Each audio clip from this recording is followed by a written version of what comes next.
Walk into the welcoming deep of the beckoning Blue Ridge forests.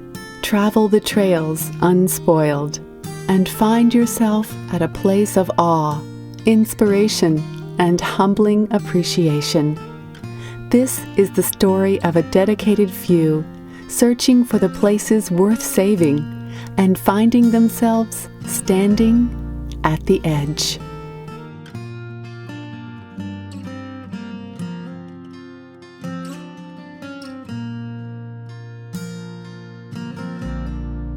Well, World's Edge is a 1,568-acre parcel which lies on the southern Blue Ridge Escarpment, and those views from the World's Edge property are some of the most amazing views that one has ever seen. It's a very dramatic land filled with huge boulders and rocky balds and outcroppings and caves and loads of tributaries coming down into Wolf Creek and Pool Creek. The waterfalls are everywhere. It's a very, very rich ecosystem.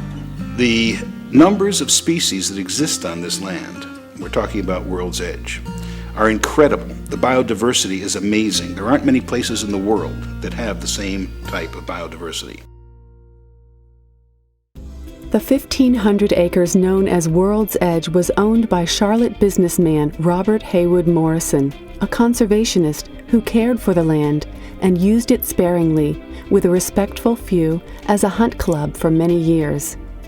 But when Mr. Morrison died in 2005, he left no provision in his will for the conservation of his beloved World's Edge. The executrix of Mr. Morrison's estate, Cynthia Tyson, became the director of the foundation set up in his name, the foundation that inherited the land. She had a fiduciary duty to sell the land at its present fair market value, $16 million. The real estate developers were ready. And it was disconcerting because I was having helicopters just pass over all of the time, like scoping out that land. And I mean, everyone was just there to pounce on it, and it was very bothersome. And then along comes the Carolina Mountain Land Conservancy. CMLC is the Carolina Mountain Land Conservancy. We've been around since 1994, based in Hendersonville. We work in several counties in western North Carolina on a completely voluntary basis with landowners to protect the land that's really special about this place that we live and enjoy. There's so many wonderful spots in western North Carolina in the counties that we're working in, and we work with landowners who agree with us and want to work to make sure that their land is permanently protected. Cynthia Tyson was familiar with the Carolina Mountain Land Conservancy and knew they would certainly be interested in preserving World's Edge. They might just be able to match the $16 million offer of the highest bidding developer. But the clock was ticking. The state of North Carolina was interested in purchasing World's Edge and creating a new state park. If the Carolina Mountain Land Conservancy could move quickly enough, the state would step in to acquire World's Edge and reimburse them at a later date. The Nature Conservancy put forward $10 million and left the Carolina Mountain Land Conservancy to provide the final $6 million. What happened then was a very interesting set of events, and it brought together a coalition of both public, private, and governmental agencies which has never come together before, at least so far as we know. It was very unique. What happened was that the Open Space Institute and another lender, the Self-Help Credit Union, agreed to write loans to Carolina Mountain Land Conservancy of $6 million. But they required that those loans be collateralized and guaranteed. The lending agencies agreed that the land itself could represent a $3 million value. Now the Carolina Mountain Land Conservancy had to raise another $3 million. With an offer from a large-scale, out-of-state developer on the table, CMLC needed to act quickly. Generous guarantee pledges from Fred and Alice Stanbeck, Donald and Lisbeth Cooper, Bill and Nancy Stanbeck, and the Conservation Trust for North Carolina provided major initial support. Through the North Carolina Conservation Trust and other private individuals, $2.5 million was raised. And then we were plumb out of luck. We had to come up with another $500,000 to make this happen, and make it happen soon.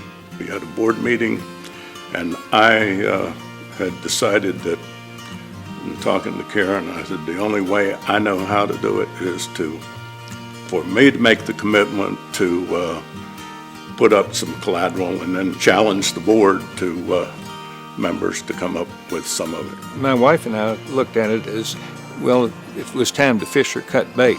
You know, if we were going to do something for the environment, this was our opportunity to do it.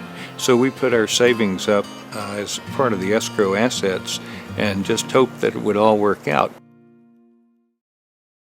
It was a gem, and it needed to be preserved and not build up wall-to-wall people. We knew that there were both state and federal endangered species of plants on this property.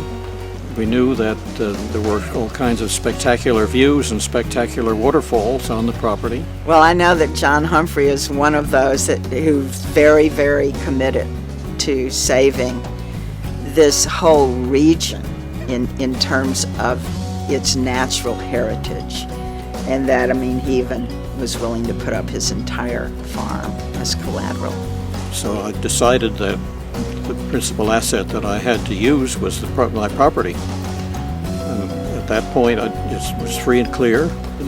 I decided, why not pledge some part of the property value? And that's what I did. The members of the Carolina Mountain Land Conservancy had done all they could. From family farms to retirement funds, these dedicated few put their own financial lives on the line in the race to preserve the gem, World's Edge. And they went into emergency mode and actually came up with $16.1 million to just come right over the developer's sum in the space of 1 month. And it was thrilling to me. And so it was a happy ending. This happened rapidly, it happened effectively, it happened efficiently, and it represented the type of coalition that I don't think ever occurred before and maybe hasn't occurred since. The willingness of so many different groups and individuals to come together again for this one common good, this particular piece of land, was remarkable. Through the efforts of this innovative conservation partnership, World's Edge was acquired in August 2005 and then transferred the next year as the first tract destined for what would become North Carolina's Chimney Rock State Park. As the tale of World's Edge journeys forth from the mountains of North Carolina, the great hope is that the story inspires others to open their minds to the conservation opportunities around them. A dedicated few can make a difference and protect the special places in our world. Step outside, look around, and you might find yourself standing at the edge.